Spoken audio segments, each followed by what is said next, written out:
Juste avant de commencer cette vidéo, je tenais à m'excuser d'abord pour la netteté. Je vais être flou, je me suis mal pris. J'ai pas bien géré ma mise au point. Du coup, je suis pas très net. Mais t'es pas nette, non? Mais si, je suis très net. Bonjour, salut tout le monde, j'espère que vous allez bien. Moi ça va, on est au 11e jour de confinement. On a appris qu'on allait encore être confiné pendant un petit moment, sans surprise.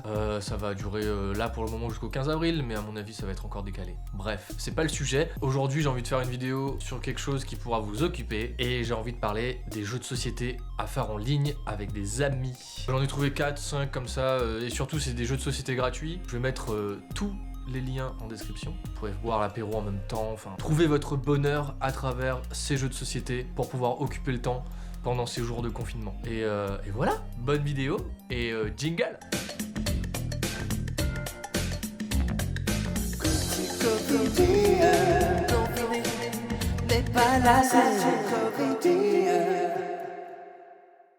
La Coticovidienne par Adri. Numéro 6. Les jeux de société. Alors, pour démarrer cette vidéo, on va commencer par le Uno. Le Uno. Première vidéo Uno. T'as compris? Bref. Alors, le Uno, c'est un jeu d'ambiance qui se joue entre 2 à 10 joueurs à partir de 7 ans. Donc si vous avez des petits enfants, des petits gamins de 7 ans qui se baladent avec vous, vous pouvez jouer avec eux, c'est pas seulement un jeu d'adulte, forcément. C'est quoi les règles du jeu? Je vous fais un petit résumé pour vous rappeler de ce que c'est le Uno. En gros, vous avez 108 cartes qui sont réparties sur plusieurs genres. Donc vous avez 4 couleurs et puis des cartes assez particulières. Le but du Uno, pour gagner une partie, est de vous débarrasser de toutes vos cartes à chaque manche pour cumuler des points. Pour cumuler des points, ça sera grâce aux cartes que vos adversaires auront encore en main quand vous aurez dit Uno. Donc en gros, le but c'est d'atteindre 500 points. Donc si vous avez dit Uno en premier, vous allez compter le nombre de cartes qu'ont les joueurs adverses en main. Voilà, très simple, très cool. C'est un jeu qui se joue très bien, c'est très sympa à jouer en famille, entre amis. Voilà. Tiens, plus 2. Ah bah tiens, moi je rajoute plus 4. Ah bah non les mecs, moi j'ai fait quoi là? Putain, je prends plus 6 à chaque fois, toujours ça tombe sur moi là. Le deuxième jeu dont je vais vous parler, c'est le Scribble. Le Scribble. En gros, c'est le même concept que le Pictionary. Du coup, ça se présente comment? Vous êtes sur une interface web où vous allez pouvoir dessiner avec votre souris. Le jeu en lui-même, le site en ligne vous donne 3 propositions. Donc vous allez dessiner. Les joueurs qui seront avec vous pourront vous donner la réponse via le chat qui sera à disposition directement sur l'interface. La personne qui va répondre le plus rapidement possible cumulera forcément plus de points. Très cool, très simple, ça joue vite, ça s'interagit super vite, c'est un jeu de vitesse, c'est cool, voilà. Je vous le conseille, j'ai mis le lien dans la description juste en bas. Petit exemple de Scribble. Une bite.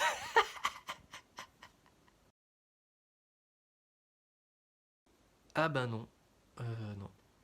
Troisième, le blanc manger coco. Chaque joueur reçoit 11 cartes blanches, désignées un question master, donc une personne qui va lire la question, qui va lui tirer une carte dans une pile de cartes bleues. Vous allez, dans ce lot de cartes que vous allez recevoir, vous allez désigner la carte que vous trouvez la plus drôle du jeu et vous la donnez face retournée. Le question master récupère les cartes de tous les joueurs. Bon, il va les battre de telle sorte à pas deviner la carte que la personne sur sa droite lui a donnée par exemple. Et le but c'est que lui va les lire et la carte qui va la trouver la plus drôle, il va la désigner et du coup ça va accumuler des points et vous jouez à tour de rôle. C'est disponible en ligne maintenant pendant le confinement.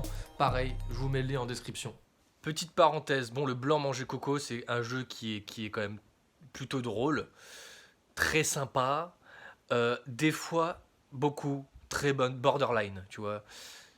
Il y a des phases... je vous mets un lien de 18 fois où le blanc manger coco nous a fait perdre foi en l'humanité. On va dire que les gars qui ont créé le jeu, c'était pas très fin. Le Burger Quiz. Pour la 4e fois, le Burger Quiz. Pour ceux qui connaissent pas le Burger Quiz, je vous conseille d'aller voir l'émission Le Burger Quiz animé par Alain Chabat. En léger différé. Donc déjà vous allez voir un peu les règles du jeu et comprendre un peu le délire. Mais comment ça se passe? Vous êtes 2 équipes en face à face, une équipe maillot, une équipe ketchup. Il peut y avoir autant de joueurs que vous voulez dans chaque équipe. Vous avez des cartes, beaucoup de cartes, il y en a genre 330 et avec de multiples questions. Mais le but du jeu, c'est d'arriver à la fin avec 25 miams, c'est les points que vous cumulez pendant le jeu, et d'arriver au burger de la mort. Le burger de la mort, c'est quoi? On vous pose 10 questions d'un coup, vous devez les mémoriser, et ensuite, vous devez répondre dans le bon ordre des questions qui vous ont été posées, toutes les réponses, de 1 à 10, en retenant toutes les questions de 1 à 10 qu'on vous a posées au préalable. Moi, au bout des 10 questions, 21, Ah vas-y, nique sa mère, j'ai déjà oublié la deuxième question là, putain là. Vas-y, ça m'a saoulé. Vas-y, il me casse les couilles là, Alain Chabat là, tes questions de merde là. Vas-y, tu m'as saoulé, Pélo. Ah vas-y, c'est bon, m'a saoulé. Si vous arrivez à répondre à 5 questions, vous avez gagné le petit burger de la mort. Et si vous réussissez à répondre aux 10 questions, vous avez gagné le burger de la mort. Et vous êtes un tueur, un dingue, voilà, un ouf. Bon, évidemment, le Burger Quiz à la base, c'est un jeu de plateau qui s'achète dans les commerces. Et là, si vous voulez, je vais vous mettre un lien d'un Burger Quiz déjà prédéfini. Mais ce que vous pouvez faire, c'est que vous pouvez créer vous-même votre Burger Quiz et créer votre partie à votre sauce. Pour conclure cette vidéo, un jeu de société qu'on kiffe avec les copains et qu'on aime jouer beaucoup, même quand on se voit. Et là, c'est encore mieux parce qu'on peut y jouer à distance. C'est le loup-garou. Vous êtes plusieurs, de préférence il faut jouer je pense entre 6 à 10 joueurs pour que ça soit vraiment très cool. Et si plus encore, parce que vous avez tellement d'extensions que si vous êtes 15, 20, c'est encore mieux. Bon après ça devient très compliqué en jouant en ligne. Vous avez des villageois, vous avez des loups-garous. Le but des villageois c'est de tuer les loups-garous de tuer les villageois, forcément. Comment se déroule une partie de loup-garou? C'est très simple, vous avez un maître du jeu, c'est lui qui va diriger vraiment toute la partie. Il va vous guider de A à Z. Il va vous amener de partout, il va même, s'il veut, s'il est assez imaginatif, il va vous créer vraiment un délire dans un village très sombre, de nuit. Le maître du jeu, lui, va désigner tous les personnages qu'il va mettre dans la partie. Donc il peut dire combien il a de loups-garous, combien il a de villageois, il va donner le personnage de la sorcière, de la petite fille, de Cupidon, d'autres, c'est lui qui dirige tout ça. Le village démarre et s'endort la première nuit. Les loups-garous vont se réveiller et vont désigner un villageois qui voudront tuer.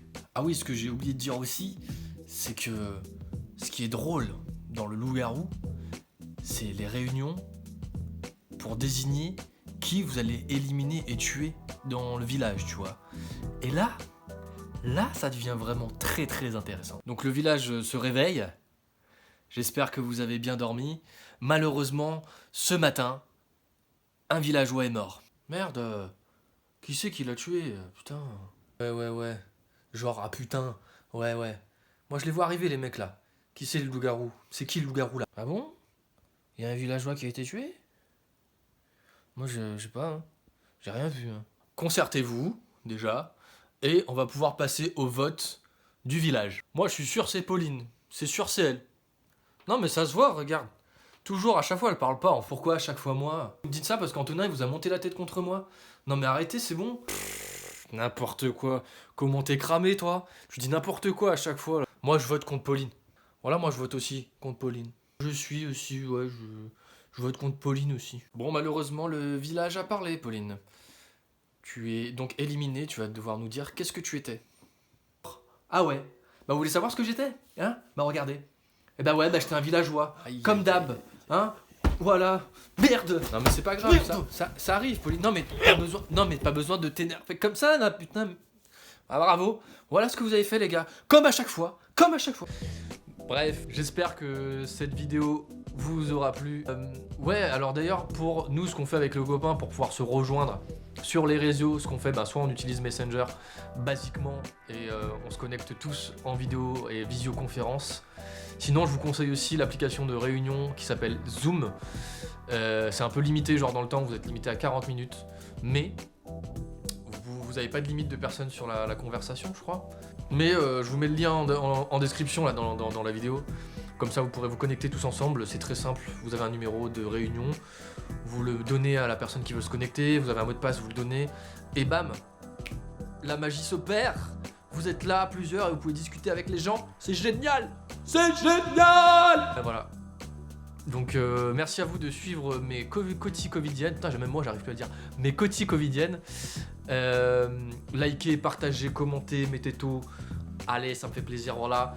J'adore, je vous kiffe. Prenez soin de vous et à très vite pour une nouvelle vidéo. La bise. Ah oui, j'oubliais. Si j'avais pas été autant présent ces derniers jours, c'est parce que je geekais là sur Age of Empires 2. Mais chut.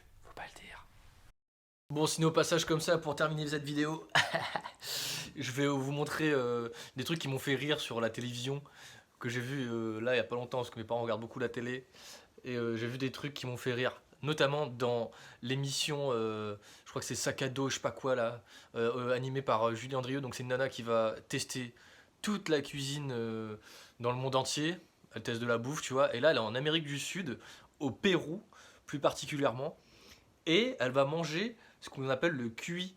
Le cuit, c'est... En gros, c'est un cochon d'Inde, en fait. Vraiment, c'est tout mignon, tu vois. Normalement, ça ressemble à ça. Et là, ça ressemble à ça. Et check, mate sa tête quand elle mange le cuit, là. Ah ouais, on va se régaler, ouais. Oh my god. Gracias. Elle a pas envie. J'ai beaucoup de chance d'être ici avec vous pour goûter. Ah oui. C'est dégueulasse. Non, faut dire qu'en le mangeant, je n'arrive pas à oublier. C'est dégueulasse. Non, plutôt l'animal. Et oui, et aussi sur l'émission, n'oubliez pas les paroles. J'ai pu remarquer ceci. Que j'ai adoré, et après je la connais pas par cœur, mais je pense que je pourrais plus les vacances au Barbade. Ah bah non.